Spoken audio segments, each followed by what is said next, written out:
네, 안녕하세요. 민지쌤입니다. 오늘 또 독서 시간이 이렇게 왔네요. 자, 우리 여러분들 지난 시간에 우리 근대 과목의 원리와 사회, 그러니까 페놉티콘에 대한 글을 처음으로 공부를 했었죠. 그래서 지난 시간에 강의가 우리가 함께 글을 좀 읽어봤는데 조금 길어서 여러분들이 공부하기 좀 힘들었을 수도 있을 것 같아요. 자, 하지만 그래도 여러분이 읽어보면 알겠지만 이 페놉티콘에 대한 원리에 대한 내용이기 때문에 생각보다 여러분들이 이 원리를 이해하고 그 구조에 대해서 뭔가 이해를 하고 나면은 굉장히 좀 흥미진진한 글이었을 것 같아요. 생각보다. 그래서 읽을 때는 조금 어려울 수 있지만 읽고 나면 좀 재밌고 흥미롭다라는 느낌을 느꼈을 것 같습니다. 자, 그리고 여러분들이 쌤은 이제 5, 6, 7, 8반만 이제 온라인 클래스 학습에서 학습 일기를 쓴 걸 볼 수 있었는데, 여러분들이 이제 그 지문 공부를 하기 전에 어제,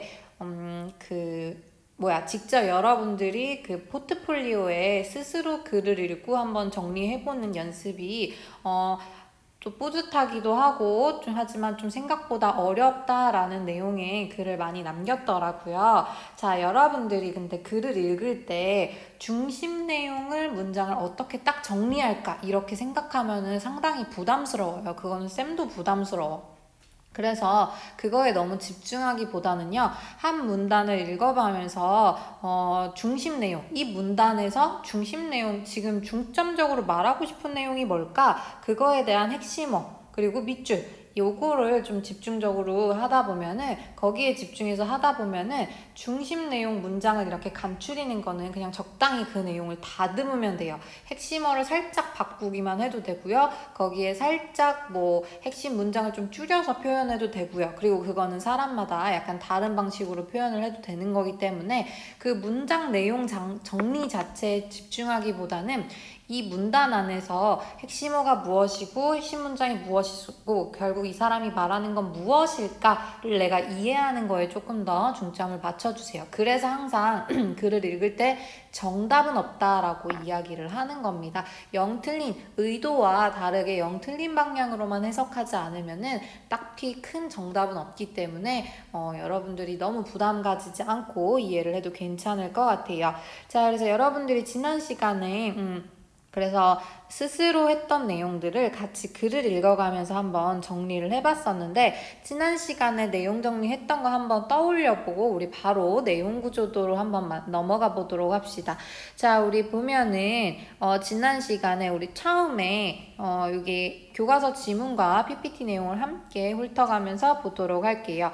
우리 앞부분에 보면 처음에 페놉티콘의 구조, 그리고 그 원리에 대해 설명하고 있죠. 그리고 3문단에서는 이걸 잘 설명하려고 지하 과목과 일반 감시 과목이 도대체 어떻게 다른지 비교하고 그리고는 대조하는 이런 방법으로 조금 더 자세하게 설명을 했었죠. 자, 그 다음에 우리가 처음으로 조금 어려운 용어 한번 봤었지. 여기서 보면은 가시성과 비가시성이라는 용어를 보면서 페놉티콘이 도대체 이 가시성과 비가시성의 특징을 가지고 어떤 효과를 내는지에 대해서 이야기를 했었죠. 그래서 가시성, 얘들아 이거 헷갈리면 안 돼. 선생님 탑 안에서 감옥에 갇혀있는 사람들을 볼 수 있으니까 그건 가시성이고요. 갇혀있는 사람들이 그 탑 안에 있는 사람을 볼 수 없으니까 그건 비가시성이에요. 사실 내용이 틀린 건 아닌데 이 필자는 그런 의도로 비가시성이라는 말을 붙인 게 아니에요. 헷갈리지 말고 중앙의 탑에서 그 각각의 독방을 볼 수 있다. 그거를 가시성이라고 한 거고요. 비가시성은 수감자가 감시자를 볼 수 없다라는 게 아니라 수감자끼리 접촉하는 게 차단된다. 그러니까 수감자끼리 볼 수 없는 거를 비가시성이라고 표현을 한 거예요. 그냥 이거는 쓴 사람 마음이지. 그래서 쓴 사람이 이렇게 용어를 붙여서 이 두 가지의 특성으로 바로 소통이 차단됨으로써 통제하는 사람의 입장에서는 질서를 유지하는 데 더 유리해졌다라는 그런 효과를 이 구조적으로 보여주고 있다. 그게 바로 군중이 소멸하고 개개인이 분리되면서 이런 집단의 질서가 유지된다. 이런 내용이었다라고 생각하면 되겠죠? 자, 그 다음에 우리 또 얘기를 하다 보면은 화면이 왜 안 넘어가지? 그렇지. 그래서 이런 구조로 인해서 뭐 탑 안에서 감시하는 사람이 보이지 않기 때문에 어느 순간 그 감시당하고 있는 사람들은 늘 자기가 감시당하고 있다는 걸 어느 순간 자기 머리에 이렇게 깊이 뿌리 박힌 거예요. 그리고 누가 감시하는지도 모르고 하고 있는지 안 하고 있는지도 몰라서 그냥 나는 늘 감시당하고 있다라는 어떤 그런 내면화가 이렇게 머리에 권력이 내면화가 이렇게 되어 있는 거예요.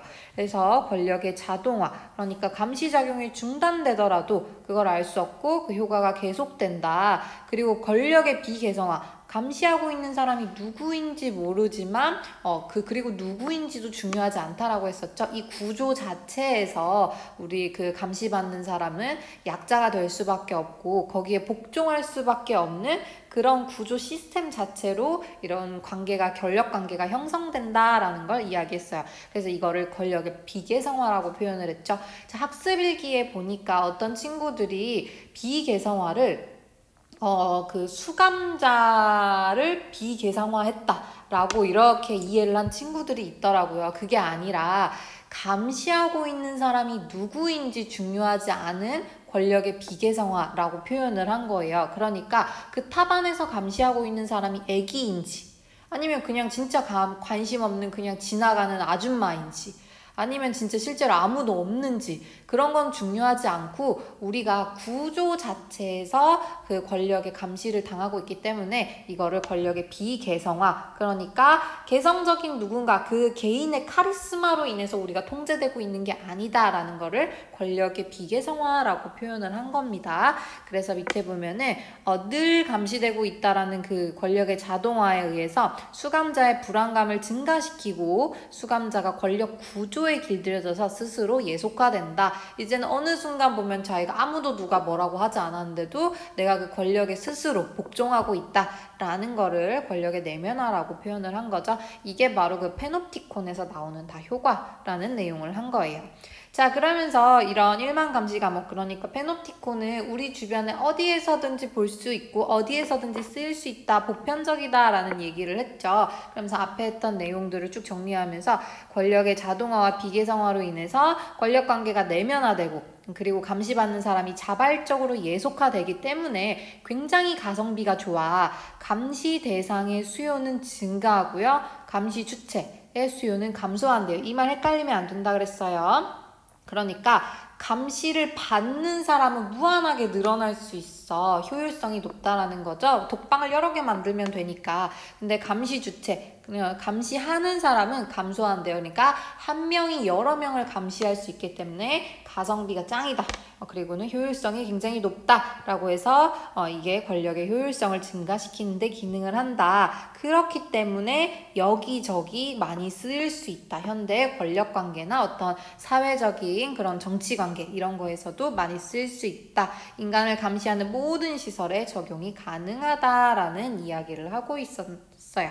자, 그래서 이런 내용을 한번 봤는데요. 자, 이런 내용을 바탕으로 우리 한번 그러면은 내용 구조도를 정리를 한번 해봅시다. 여러분들이 지난 시간에 중심 내용을 쭉 정리해 봤는데 얘를 하나의 한눈에 딱 볼 수 있는 어떤 틀로 정리를 한번 해볼게요.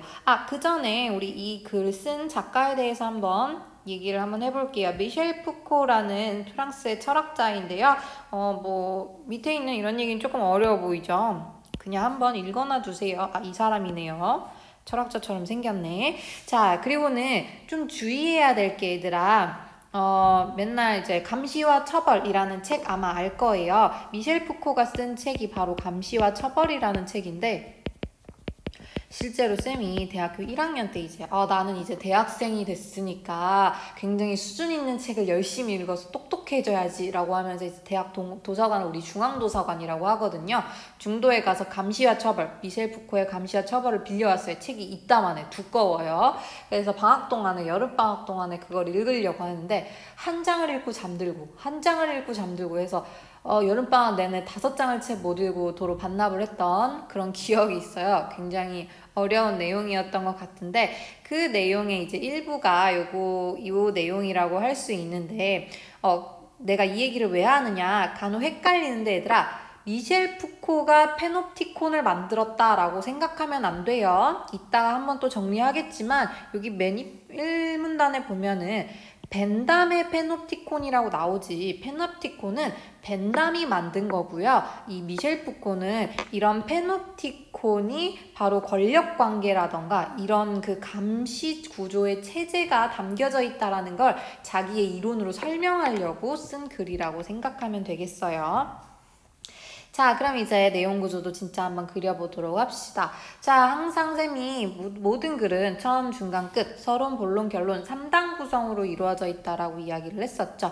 자, 어디까지가 처음 부분이라고 하면 좋을까 한번 봅시다. 자, 일단 제목 자체가 근대 과목의 원리가 사회잖아. 그러면은 근대 과목이 뭔지 라는 걸 설명을 해줘야겠죠. 소위 페놉티콘이라고 하는 일만 감시 과목이 뭔지에 대해서 이야기를 해줘야겠지. 그게 바로 1문단, 구조, 2문단, 원리, 그 다음에 3문단, 지하 과목과 비교하면서 이런 특성이 있다라고 하는 거 바로 3문단. 여기까지가 바로 처음 부분이라고 할 수 있겠네요.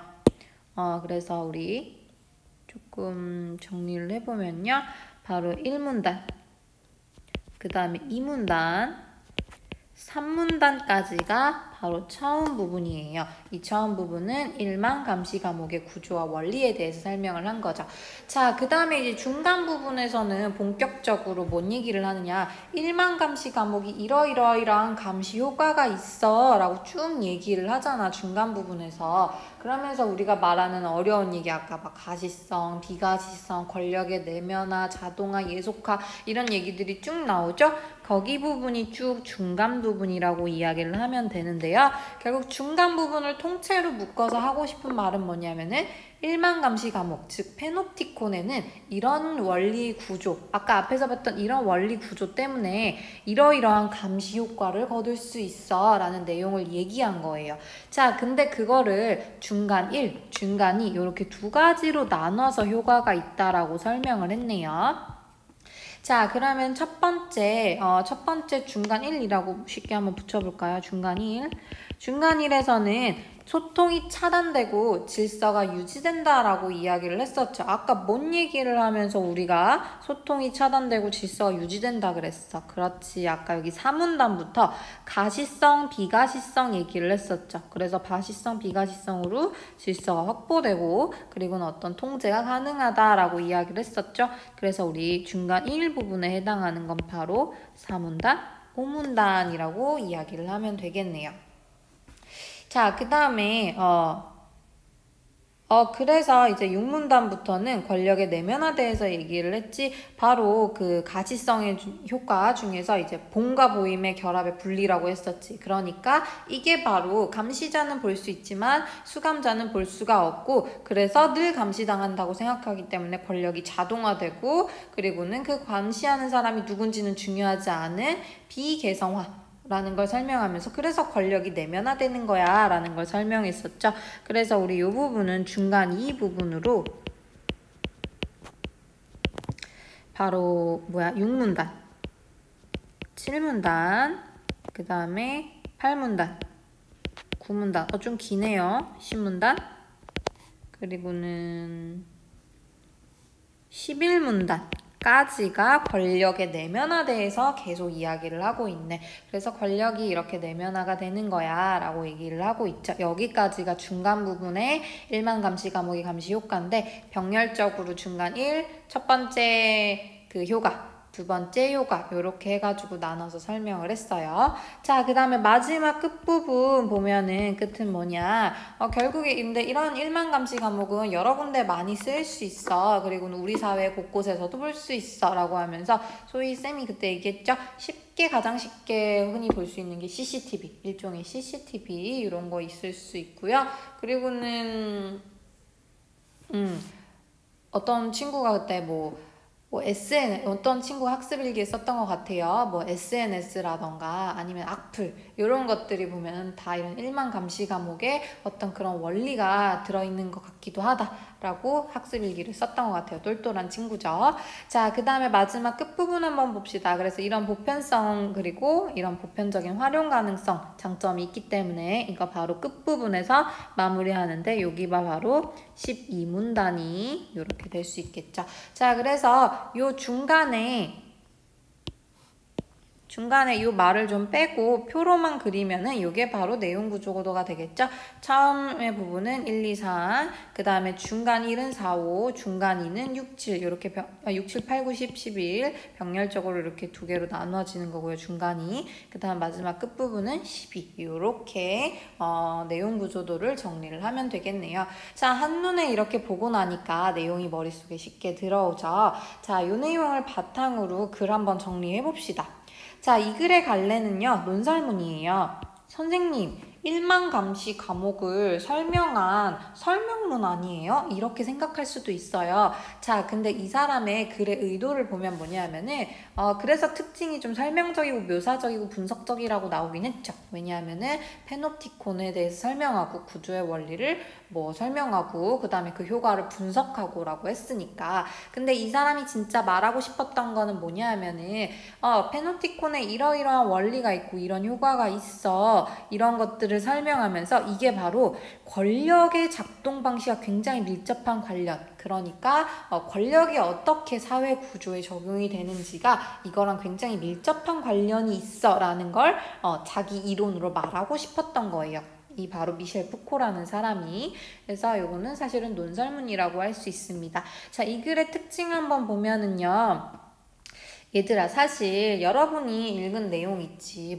가시성, 비가시성, 그리고 권력이 내면화되는 과정, 이런 거는 눈에 사실 명확하게 보이는 건 아니에요. 그리고 권력의 그 작동, 우리가 알게 모르게 굉장히 똑똑하고 공부도 잘하고 잘생기고 집에 돈도 많고 이렇게 소위 엄친아라고 말하는 친구를 딱 보면은 왠지 모르게 기가 죽잖아, 그치? 그리고 왠지 잘해줘야 될 것만 같은 그런 비굴한 마음이 들죠. 이게 바로 우리 사회 안에서 찌들어가지고 권력이라는 그런 내면화된 모습이라고 할 수 있는데, 그거는 눈에 보이는 게 아니야. 굉장히 추상적인 개념이라고 할 수 있겠죠. 권력의 작동 원리라는 이런 추상적인 개념을 이 사람은 과목, 그러니까 페노프티콘이라는 굉장히 구체적인 대상으로 관련지어 설명해서 여러분들이 좀 흥미있게 느낄 수 있고요. 이해가 좀 쉽다라는 그런 글의 특징이 있죠. 자, 그 다음에 두 번째는 산문단에서 나왔었지. 우리가 1만 감시 과목을 좀 더 명확하게 보통 과목과 어떻게 다르지? 라는 걸 알 수 있었던 거는 산문단에서 보면 지하 과목과 감시 과목을 비교대조의 방법을 사용해서 설명하고 있었죠. 지하 과목은 세 가지 특징이 있어. 근데 첫 번째는 공통되지만 뒤에 두 번째는 서로 다른 차이점이 있어 라고 비교대조하면서 1만 감시 과목을 좀 더 자세하게 설명하는 효과가 있어요. 자, 그 다음에 세 번째, 이론과 관련된 세부사항을 굉장히 체계적으로 설명하고 있죠. 이거 선생님 무슨 말인지 모르겠는데요.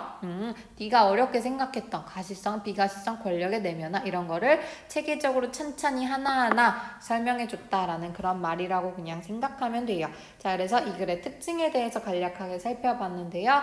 자, 요거 이제 마지막으로 우리 학습활동 한번 보도록 합시다. 학습활동의 중요한 내용 몇 가지 정리해 보도록 할게요. 어렵지 않아요. 자, 보면 여러분 교과서 159쪽에 보면 나와 있어요. 간단하게 답 한번 정리해 보도록 합시다. 자, 보면은 1만 감시 과목의 구조를 이렇게 단편화해서 보면은 여기가 중앙 탑이잖아, 그치? 탑 안에 감시자가 있는 거고요. 빛이 이렇게 밖으로 역광선의 원리라 그랬나? 그래가지고 잘 보이기 때문에 각각의 수감자, 그리고 여기도 수감자 이렇게 다 들어있는 거죠. 그래가지고는 요렇게 볼 수 있다라는 이런 구조구나 라는 게 머릿속에 들어오면 되겠어요. 자, 2번 페노프티콘에 대해서 한번 정리를 해보자. 아까 얘기했죠. 1만 감시 과목 페노프티콘의 설계자는 미셸 푸코가 아니에요. 벤담입니다. 벤담의 페노프티콘이고요. 용도는 뭐야? 잘못 썼네요. 벤담. 자, 용도는 뭐야? 잘 감시하려고, 더 효율적으로 감시하려고. 아까 얘기했잖아. 내가 가성비가 뛰어나다고. 감시자 한 명에 무한한 수감자를 감시할 수 있다는 가성비 최고의 과목이라고 이야기를 했죠. 그러니까 1만 감시 과목의 용도는 바로 죄수들을 효율적으로 감시하는 데 있다라고 할 수 있어요. 자, 그 다음에 아까 지하 과목과 구분되는 일반 감시 과목의 특징은 무엇인가? 우리 아까 얘기했던 그 세 가지 중에 첫 번째 거 말고 나머지 두 번째 거 하면 되겠죠? 그래, 충분한 빛. 원래 우리가 생각하는 과목은 컴컴하잖아, 그치? 근데 오히려 그 생각을 반대로 역발상을 했네요. 빛을 충분히 밝혀가지고는 오히려 그 수감자들이 노출되게끔 하는 거야. 그래서 수감자를 수월하게, 쉽게 그러니까 볼 수 있게 우리 조금 유식하게 포착할 수 있다라고 합시다. 빛을 충분히 노출해서 수감자가 오히려 수월하게 포착될 수 있게끔 했다라고 했죠. 자, 그래서 일반 감시 과목의 효과는 무엇이냐라고 했을 때 우리 아까 쭉 오늘 공부했던 그 글의 내용이 바로 그 효과라고 볼 수 있겠죠. 뭐 권력의 내면화. 계속 자기가 감시되고 있다라는 생각을 머릿속에 그냥 주입시켜 주는 거예요. 그리고 그래서 감시 상황이 지속되는 현실을 자연스럽게 어느샌가 받아들이게 되는 거죠. 그냥 나는 원래 늘 감시받고 있어 라고 이렇게 생각하게 자연스럽게 거부감 없이 생각할 수 있어서 통제가 용이하도록 했다. 이런 걸 우리가 바로 내면화라고 이야기를 한다라고 했었죠. 이게 바로 표로 한번 그 다음에 페노티콘을 정리를 해봤고요. 자, 우리 여기 한번 봅시다. 일반 감시 과목 그 다음 페이지 보면요. 이런 말이 나와요. 본문의 157쪽에 보면 일반 감시 과목의 기능은 일반화될 수 있는 모델이다. 이 시설은 인간의 일상생활과 권력관계를 규정하는 하나의 방식과 같다라고 이야기를 했는데 이 말이 조금 어려울 수 있어서 이렇게 학술활동에 나왔나 봐요. 자, 무슨 말이냐. 일반화될 수 있는 모델이다 라는 거는 과목에만 일단 한정되는 건 아니다. 과목에만 한정되는 건 아니다 라고 얘기를 하는 거고요. 이 시설은 인간 생활과 이거 뭐야? 해줄게요. 인간 생활과 권력 관계를 규정하는 하나의 방식과 같다. 그러니까 일상생활에 존재하는 모든 권력 관계를 효과적으로 설명할 수 있는 게 바로 그 페노티콘이다 라는 말을 하는 거예요. 그러니까 효과적으로 설명하는 일반 모델이다 라는 말을 하는 겁니다. 그러니까 페노티콘이라는 건 과목 구조이긴 하지만 이걸 통해서 지금 말하고 있는 거는 이 기능에 대해서 말하고 있는 거는 과목에만 한정된 게 아니라 우리 생활 전반에 깔려있는 모든 권력 관계를 효율적으로 효과적으로 설명할 수 있는 어떤 일반적인 그런 모델로 기능할 수도 있다라는 얘기를 하는 거죠. 자, 2번 한번 봅시다. 중요한 거. 자, 그 얘기를 이렇게 보고 있네요. 자, 무슨 얘기냐. 바로 일반 감시 과목은 일종의 우리의 현대사회로 비추어서 생각해 볼 수 있다라는 거지. 바로 뭐야. 하나의 과목, 그러니까 페노티콘은 일종의 우리 사회고요. 감시자는 뭐가 되겠어? 권력자가 되겠지. 정치하는 사람들은 자기네들이 뭔가 이렇게 꾸리는 걸 몰래 뭔가 꾸리고 뭐 자기네들의 그런 권력 관계를 유지하기 위해서 뭔가를 이렇게 작당을 하고 이런 거를 하는데 우리는 몰라. 우리 같이 무지한 일반인들은 먹고 살기 바빠가지고는요 그런 권력 관계 모르고 그냥 이렇게 통제받고 우리가 이렇게 내가 주어진 역할 안에서 이렇게 살아가는 게 당연한 거라고 어느새 그 권력 관계 내면화에서 받아들이고 있지, 그치? 그래서 우리는 일종의 수감자처럼 단순히 이 감옥 안에서의 이런 구조가 감옥으로만 한정지을 수 있는 게 아니라 우리 사회 전반에 이런 권력 구조 자체로 깔려있는 걸로 설명할 수도 있다라는 얘기를 하고 있는 겁니다. 자, 이거 한 번만 읽고 마지막으로 마치도록 할게요. 자, 다음 밑에 있는 보기는 일반 감시 과목의 원리를 바탕으로 한 다른 글이래요. 좀 다른 관점의 글이래. 보기에 글 쓰니까 미셸 푸코에게 어떤 말을 할 수 있을지 말해보자. 이 사람과 조금 다른 견해의 내용이에요. 한번 읽어볼게요. 흥미가 있어요. 아파트에 사는 사람들은 출근하기 위해 엘리베이터에 오르는 순간부터 비디오 카메라에 노출된다. 주차장에도 비디오 카메라가 있으며 직장에도 폐쇄회로에 텔레비전이 있고 현금 지급기와 편의점에도 비디오 카메라에 노출된다. 여기까지만 생각하면 우리 페노티콘처럼 우리가 어떻게 감시되고 통제되고 있는 상황이구나 이런 걸 생각할 수 있죠. 자, 근데 이거를 다른 관점에서 봤어. 그런데 같은 비디오 카메라가 다른 용도로 쓰일 수도 있대요. 어떤 용도일까? 내 비디오 카메라가 건너편 아파트에 사는 사람의 사생활을 훔쳐보는 용도로 사용될 수도 있다. 그렇지만 이 비디오 카메라는 우연한 기회에 권력의 기행포를 찍을 수도 있대요. 반대로 이 권력을 유지하는 게 아니라 권력을 유지하고 내면화하는 게 아니라 권력을 견제하는 역할로 쓰일 수도 있다라는 반대 견해를 제시했네요. 무슨 말일까? 로스앤젤레스에서 경찰이 흑인 로드니 킹을 집단 구타한 장면도 우연히 비디오 카메라를 가지고 있던 사람에 의해 촬영되어서 기록으로 남아 엄청난 사회적 파장을 몰고 왔다. 우리 흔히 볼 수 있는 그런 내용이죠. 그래서 이 사람 말을 들으니까 맞는 것 같아. 이것도 또 한편으로는 맞는 원리이기도 하죠. 자, 그래서 이 글 쓰니까 미셸 푸코에게 어떤 말을 할 수 있을까 조금 정리해보면요. 이 페노프티콘은 그러니까 일만 감시 감옥의 원리는 시민을 감시, 억압에 사용될 수도 있어요. 사용되기도 해요. 근데 하지만 단순히 이렇게만 쓰이는 게 아니라 반대로 여기가 중요하죠? 감시 제도가 권력을 감시하고 견제하는 역할로 쓰일 수도 있다.